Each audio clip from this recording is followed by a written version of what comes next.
remercier le parti à organiser cette conférence de presse parce que le parti était au courant. Depuis longtemps, nous avons dénoncé la manœuvre. La manœuvre, elle est dans la directive, elle est dans les accords de réadmission.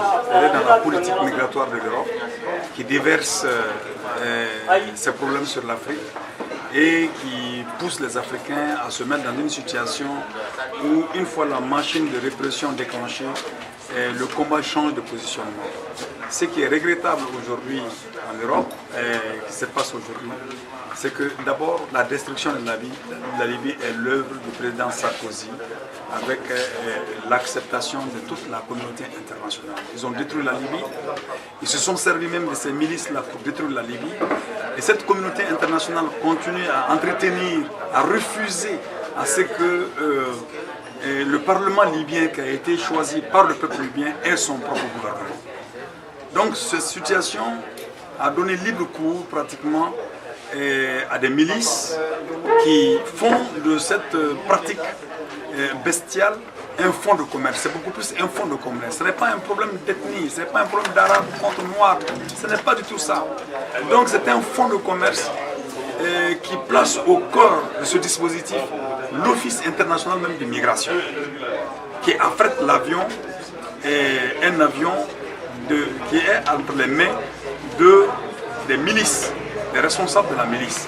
Alors donc, de ce point de vue, ce qui est regrettable, c'est que depuis longtemps, le gouvernement malien qui a été informé par nos soins n'a pas pris la mesure de la situation.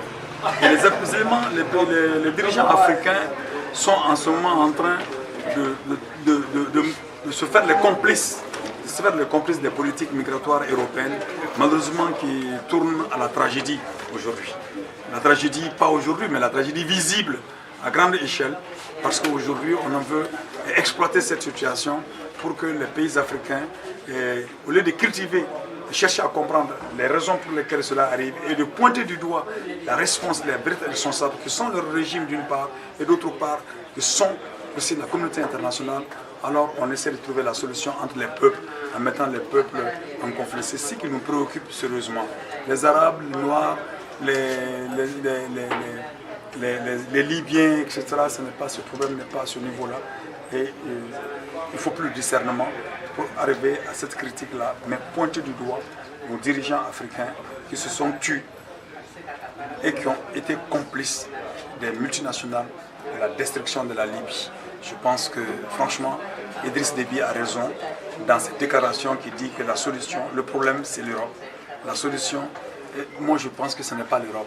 La solution, c'est la prise de conscience des peuples africains et de certains dirigeants africains pour pouvoir trouver et faire en sorte que l'Europe puisse respecter les droits humains. La migration n'enlève absolument rien, ne fait qu'apporter à l'économie européenne. Elle ne la détruit pas du tout. C'est un faux procès qu'on est en train de faire aux pays africains. Et à mon avis, la société civile africaine aussi doit être plus ouverte et ne pas décrédibiliser le politique. Comprendre qu'il faut que les forces se mettent ensemble pour imposer un changement. Moi, en ce qui me concerne notre parti, sur la question de la migration, nous avons besoin des citoyens de ce pays. Ceux qui sont à l'immigration et tout ça, nous avons besoin d'eux dans le pays. Mais il faut créer les conditions de leur retour dans le pays.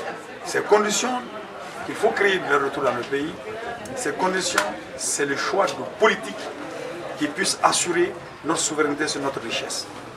Tout ce qu'ils vont chercher en Europe se trouve ici. Mais nous avons des dirigeants au service de l'économie européenne qui les empêchent d'émerger dans leur propre pays. Et les gens vont chercher des solutions où cela semble être possible. Mais hélas, le capital refuse les humains. Le capital ne traite jamais les humains comme des humains. Le mal est fait. Quelle sera votre stratégie pour que cela ne se répète plus? Non, il n'y a pas de stratégie pour que ça se répète. Il y a des recommandations à faire au gouvernement malien. D'abord, dans un premier temps, pour le rapport strict entre le Mali et la Libye, le gouvernement malien doit d'abord procéder à la relève du chargé d'affaires de l'ambassade de Libye au Mali. Pas parce que la Libye a posé un acte, parce que ce monsieur est quelqu'un de confus. Ses relations sont nébuleuses avec la milice à l'ex-Libye. D'une part. D'autre part, le gouvernement malien doit rentrer sans délai en lien avec le Parlement élu en Libye, le Parlement de Tobrouk, et prendre attache avec les autorités libyennes qui se battent au quotidien pour avoir leur indépendance, leur souveraineté.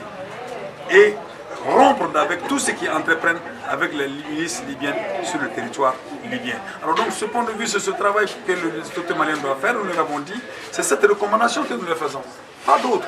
Et ça, c'est à leur portée, parce que le Parlement de Tobrouk est reconnu par la communauté internationale. Il est reconnu par la communauté internationale, son gouvernement doit être reconnu par la communauté internationale. Comment vous allez accepter qu'en démocratie, un Parlement révoque un Premier ministre et qu'on refuse que ce Premier ministre parte? Alors à quoi ça sert donc le Parlement?